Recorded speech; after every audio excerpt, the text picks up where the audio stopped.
right now, if something break in your Laravel API, you might get different error response. Sometimes it's HTML, sometimes it's JSON, sometimes it's complete inconsistent. So that is not a production ready. So today we will implement global error handling in Laravel 12 REST API. Let's make our API clean, consistent, and professional. In professional API, error must be predictable and status code must be correct. And because this REST API is sending response to our front end, so front end is depends on proper responses, and also mobile app is also dependent on our status code also. So in production, if I talking about the status code, 401 means login issue, 403 means permission issue, 404 means resource missing, 405 means wrong HTTP method, 4022 means validation error, and 429 is rate limiting, which we have covered in previous video. If you don't have watched that video, so link is in I button and description also. And if you have any server error, so 500 error is coming. So today we will see how to globally handle the errors, not a specific function type. In every function we are going and just going to set the error message and success message, something like that. So it's not a thing but production ready API. So let's go in VS Code and we will see how we are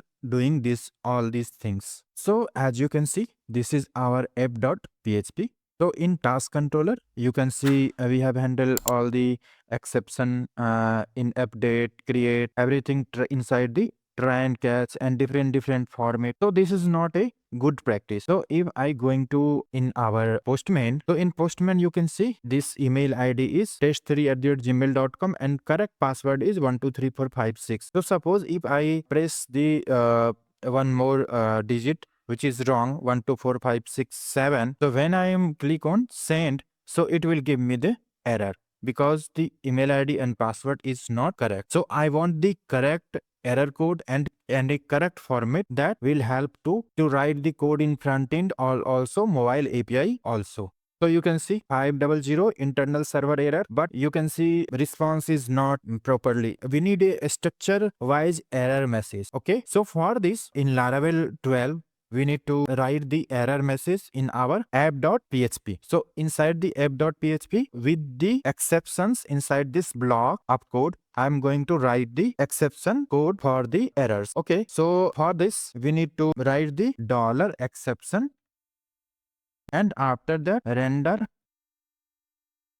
inside the render function, it's a callback function, and we will use proval, and object will be $e and request. Okay, this line of code will catch the error with the help of this exception.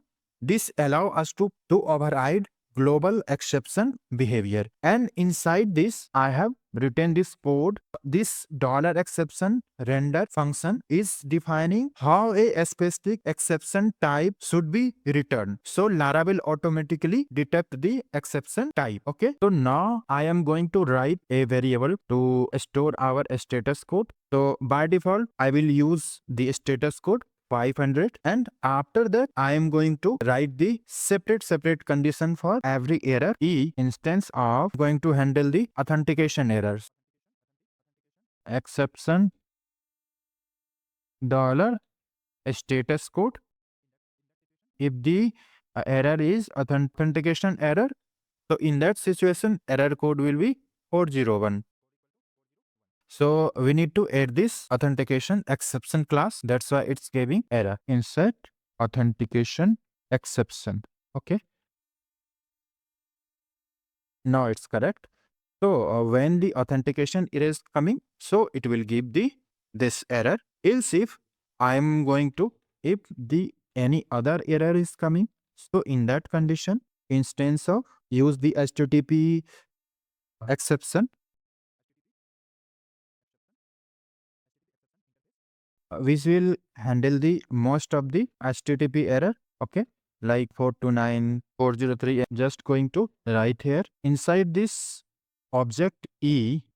$E is the object of class this authentication this HTTP exception interface. Inside this, there is a function called get status code. Okay, so HTTP exception interface is also class we need to add in our starting of our file, and inside the access, if the error is authentication, then it will the status code is 401. We will add the some other code also, but for now I am just going to prepare a response. So return response JSON, inside JSON success false message config, whatever the error message is coming, so it will show the error message e underscore get message. So inside this e get message function is also there in this exception class. So this will provide us the message, error message. Otherwise, it will give by default something went wrong. The next thing I want to write here, it's type. Type is class. What is the error class name is there? So okay, so this will return error class name. I will explain everything. Code will be whatever the in status code is there. So we will write here. And first of all, if you want to know the 401, what is the 401 error and in which condition this error is coming. So this is a authentication exception. The code is 401 unauthorized.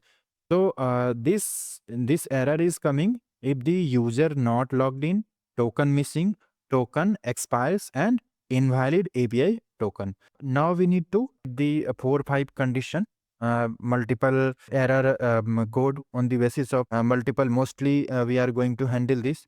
Then we are going to test all these API different status code. Okay. So next is else if 403 is it's a authorization exception error. Okay. This error also the same structure is there.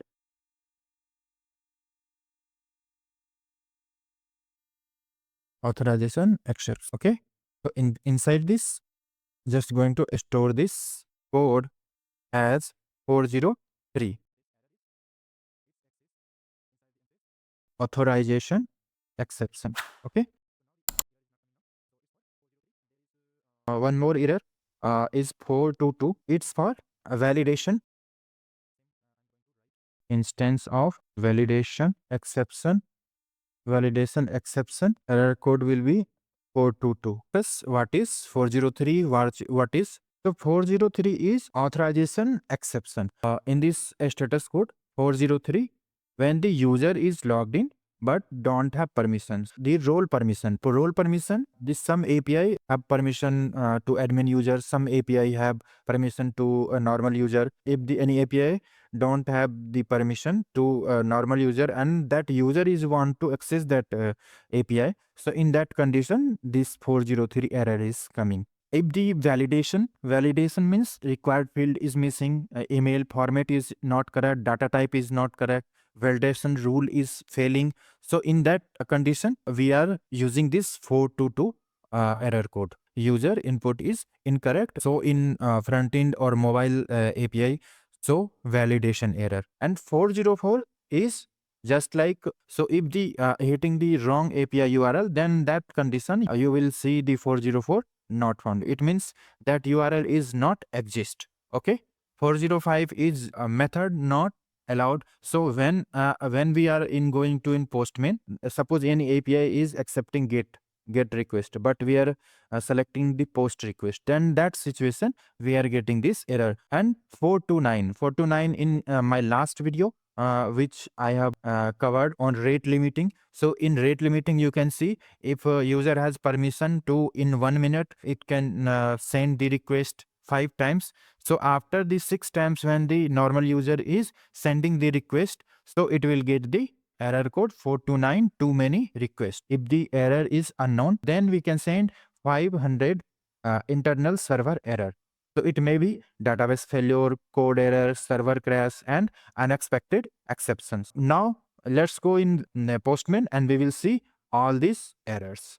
So you can see this is the route not found exception. Okay, so when I am going to hit this API, because we have already written this code, so now the error will show the structure wise error, like something like that. The error in success false message, whatever the message we are getting, that message will display. Type will display. Type means this authorization exception or validation exception, whatever the message type, and the code status code also, whatever the code 403 401 422, whatever the code will, so the error will display, but in a structure wise, in a production ready manner. Okay, I am going to hit this API. So now you can see it's a proper structure, because authentication exception, because this user is not authenticated because the password is not correct. Okay, so when I am going to correct the password, so password is 123456, and now I am going to hit this, so this API will give me success message. Okay, so now you can see we have successfully logged in and the token is generated. So now if I going to hit this API, so without the token, so it will show 403 authentication exception. But when I am going to enter this token, so it will give me the proper response. Okay, so you can see all the record from the database is coming. This API is GET API, but if I change this API as POST, so we will get a error message. So you can see validation exception 500, because we have changed the method. If I am going to this put message, so in put message, if I am going to hit this API with the get method, so it will show method not allowed 405 and many other message, like suppose this I want to change this. So now this error message will not come, but I'm just going to remove this completed at, because this field is required, but I want to remove this. So and now we will see validation error. Okay, route not found exception. Okay, so this is showing because we don't have entered the token. So when I am going to send the token, so you can see 403 denied HTTP. So 403, because this user is don't have to access this API, like update API in you can see in our app.php, only the admin can access this API. So if you want to see this what the API user is, so user can store API, can create API is user can access. Okay, this one is create API. So let's go in create API. So I am just going to remove the title. Okay, so just let me check what is the error. Okay, so this is authorization error, because if the Sanctum authentication is failed, so it's redirect to login page. So that's why it's showing route not found. Okay, appear. So now you can see the error message is correct, and I'm going to send this. This request is only for, you can see in app.php also.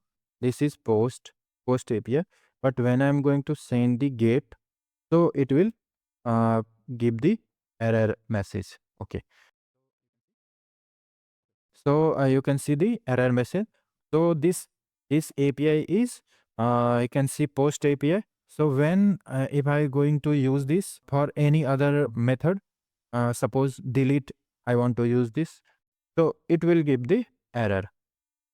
Okay, so you can see method not allowed exception, means 405 error is not coming because method not allowed HTTP exception.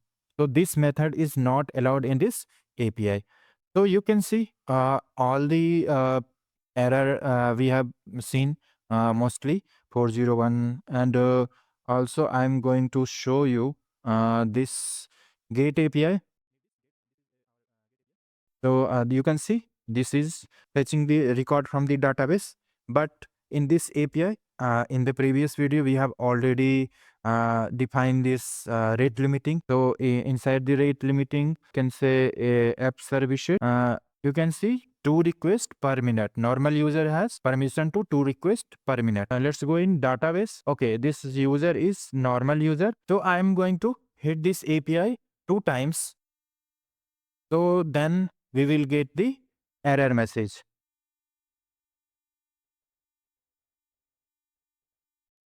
No, it's two time. So after 2 time, it will throw the error. So you can see 429 is too many requests.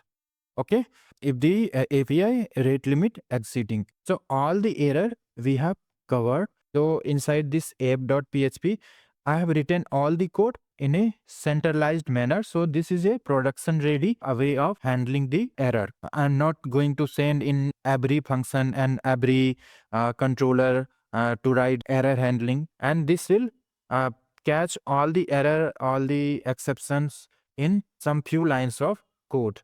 So notice how every error now follow the same structure. This is so you can see the all the error is following the same structure. So you can see success message type code. Okay, so this is what the production API look like. Then if you are following this Laravel REST API series, you will see how each episode build enterprise level architecture. So I'm going to show you my API playlist. So this is my playlist where you will get the all the production ready enterprises level production ready API series. So starting from Laravel Sanctum Authentication, login register, migration and models, resource controller, Cedar Factory, and get, post, put, delete, CRUD API, and also is a pagination, search and filter, and role-based access control, file uploading, rate limiting. So all the major things we have covered in this series. Just go in description or in I button also, link is coming. So go to my playlist and check out these videos. So it will help you to create a production ready API. So now our error are globally handled, but our success response are still inconsistent. So in the next episode, we will create a standard API response structure to make everything uniform. Production API are not just functional, they are consistent. Let's standardize our response in next video. So this video is my 15th video, and next video will be Laravel API standard response structure. If this video is helpful for you, please like this video, subscribe this channel, and hit the bell icon to get latest updated video from my YouTube channel. Thanks for watching this video. We will meet in next video. Till then, take care. Bye.